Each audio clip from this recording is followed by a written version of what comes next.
kids got something they want to say or read, and I've got a couple things I want to say, and then I'm going to take the kayak out. I guess Josh will follow me out with the kayak. I'm going to go that way and then probably come back this way. I don't know. Even though the tide's going that way, whatever. But then get out here a little ways and just spread our ashes. So that's the way that it's going to look.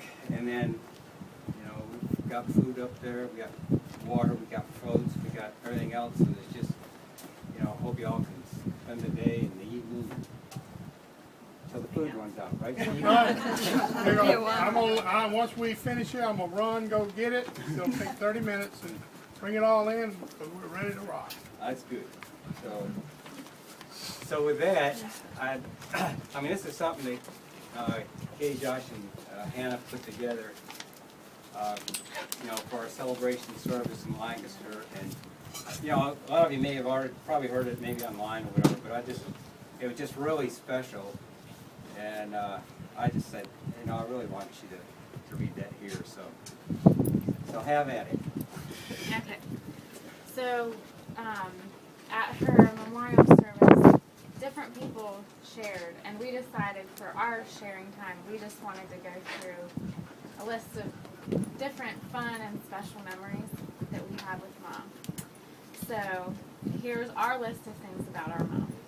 And the first one that I had thought of was she would sing, "Stay just a little bit longer, come on, come on, come on," when the bus was coming in the morning. And she would joyfully declare, "Good morning, world," and throw up our blinds in the morning, sometimes not to our joy, but she was joyfully doing it. We always enjoyed, there were periodic times where we'd go in the attic, and especially during storms, you could hear the rain pounding the roof. We'd sit in the attic and she'd tell stories. For any celebration, birthdays, holidays, even obscure holidays, and homecomings, there was always a sign, big sign hanging out over the window. And if we're ever being particularly ornery or anything, she'd come up to us, "You want a knuckle sandwich?" On nights with the full moon, she would take us on moonlight hikes. She'd wake us up in the middle of the night and make hot chocolate, take a thermos out, and we'd go on a moonlight hike. We always loved to get slushies. So it was always a good treat in the summertime. And whenever we'd bring home a new carton of ice cream, she would have to scrape off and eat the melted top of the ice cream because, you know, didn't want to put that in the freezer. And then when I was little and she'd put me to bed, they would all say to me, "Night, night, Hannah." One of her particular sayings with me is, "You're a nice boy, Josh." No matter the age. And for me, it was that night when I was little, she'd say, "See you later, alligator," and I'd say, "After a while, crocodile." Playing dress up was a big part of our growing up, and Mom always had the dress up box stocked. She would come to every school party or function, whatever it was. There was a high priority for eating dinner together as a family. Dairy Queen or going to Central Manor Mart for milkshakes was the last day of school big event tradition that we always did. And then Sunday nights was a free-for-all for supper, and in particular popcorn. And then with movies, we would put a movie in, and 5 minutes later she'd get bored and walk away. One of our Christmas traditions is that she would get a bunch of Christmas books from the library and wrap them up like presents, and we'd unwrap one every night, and she'd read it to us. And she'd make special Christmas treats, and we'd sing Christmas carols with the little jingle bells that she would be ringing. She taught Space Cubs, which was our Wednesday night church children's class, and she also taught the Preparing for Adolescence class for all the young girls that were going into 6th grade. You always had to watch out for April Fools with Mom because she loved to play pranks and she would get you really, really good. You can ask us about some of our best and worst experiences with that.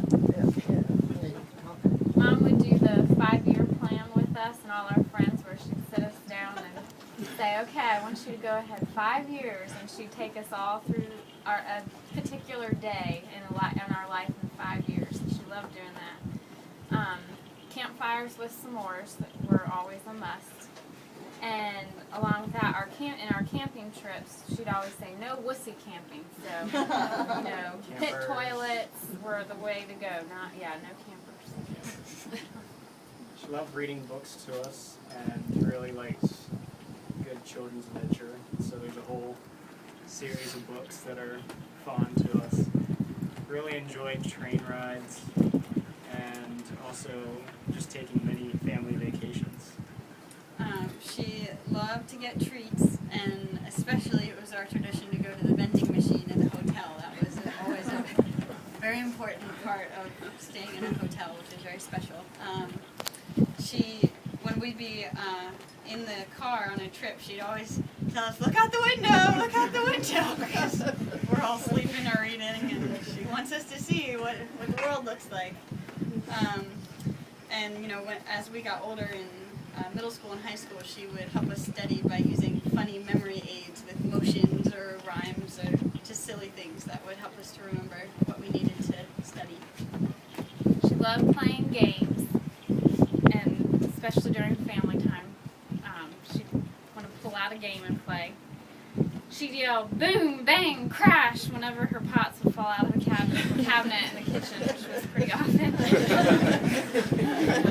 And then she had created the family whistle to find us, which was...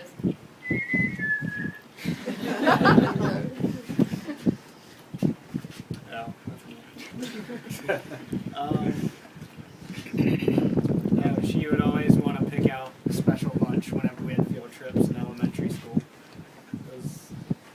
Good food was important.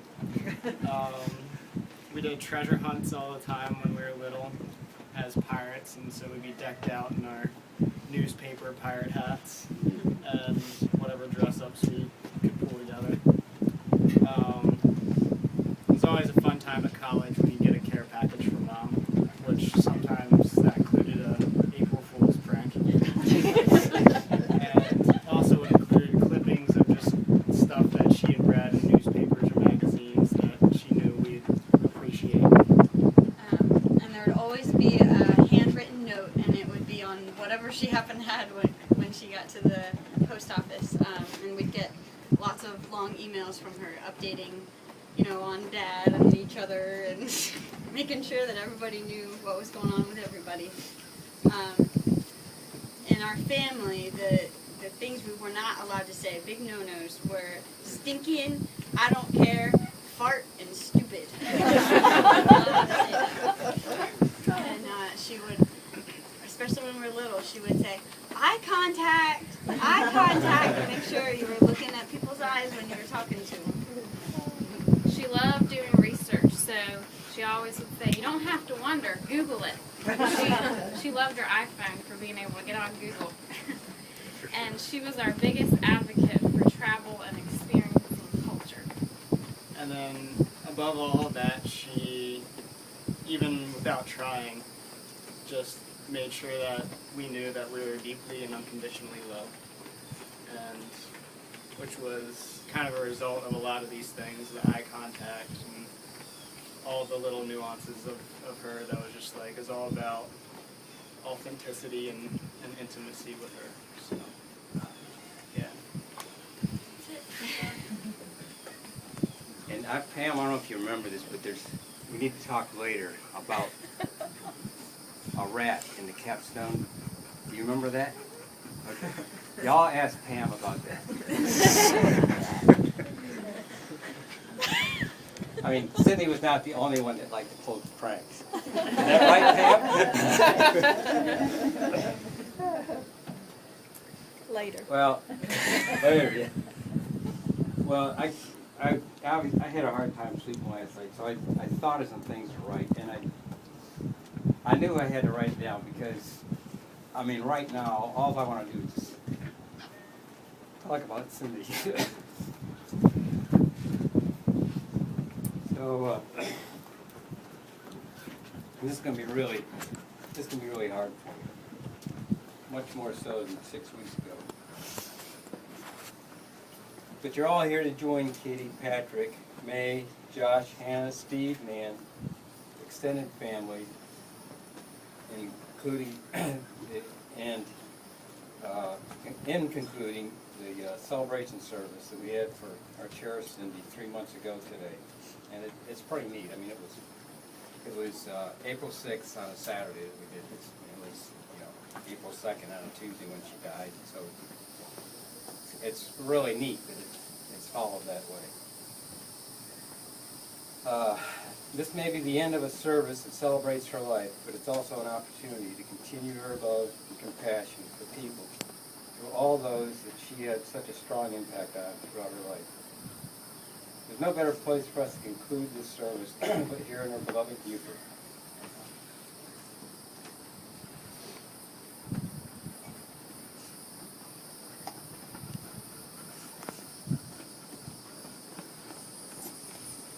On the river she loves so dearly. Cindy and I really first started dating through letters after Steve brought her to Rochester in 1971 over New Year's to see snow. In one of the early letters, as she was a mere 19 years old, she was telling me that Ned and Franny wanted her to go to Aiken for the summer and work so she could experience life outside of Beaufort. She's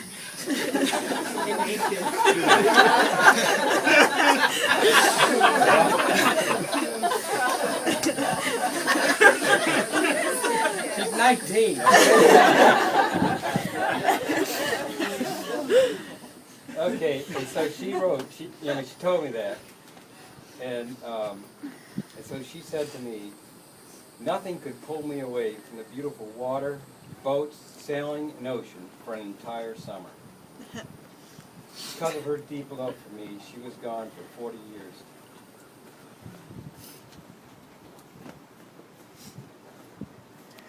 During that time, her faith in and love for Christ grew. She lived in many places, met many people, raised 3 great kids, and through all of this, Christ's love was manifested by her pouring herself into all. I'm glad that we can now bring her ashes back to the place she loves so dearly.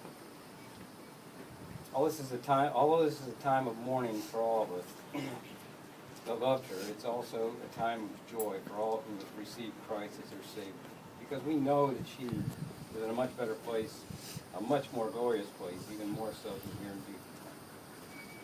I was reading the other day in Paul's letter to the Romans, which he wrote when he was in prison.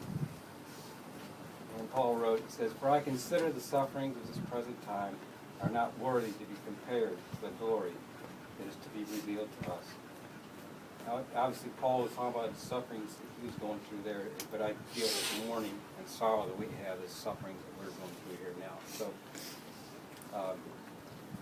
but anyway, I'm just so glad you all are here. That just means so much to us, and I know. I think it means something to you too, because you're here, and Cindy just meant so much to all of you, and what she, her impact on lives, it just blows me away. It really does. And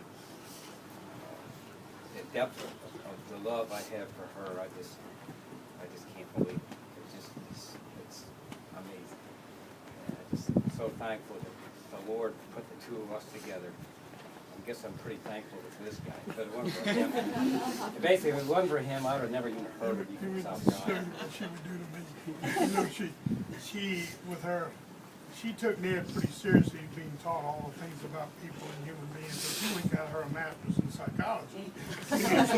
so she would go, "I just look you in the face while I'm telling you this. Because I want you to understand what that means. You can look in the face."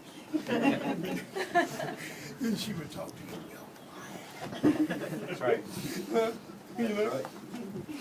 So, now I'm gonna go spread. I'm gonna leave this phone to somebody because I'm not taking it in the water. So I might be in the water. Yeah, so I'll just go out here. Josh is coming out in the kayak, and I guess. And Katie and Patrick and Hannah and May and Mike's gonna take y'all on the boat. We gonna watch you from up here. You can come up here, you can down on the dock, whatever. It's fine. Yeah, you go on the boat, and I'm gonna stay up here with everybody. Pansy, and I want all the blessed and years to sit down.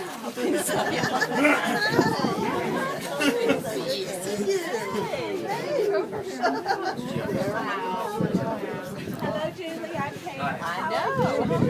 Nice to meet you. This is my wife Joy. We are from Lancaster. Oh my gosh! Oh, you can I could have figured you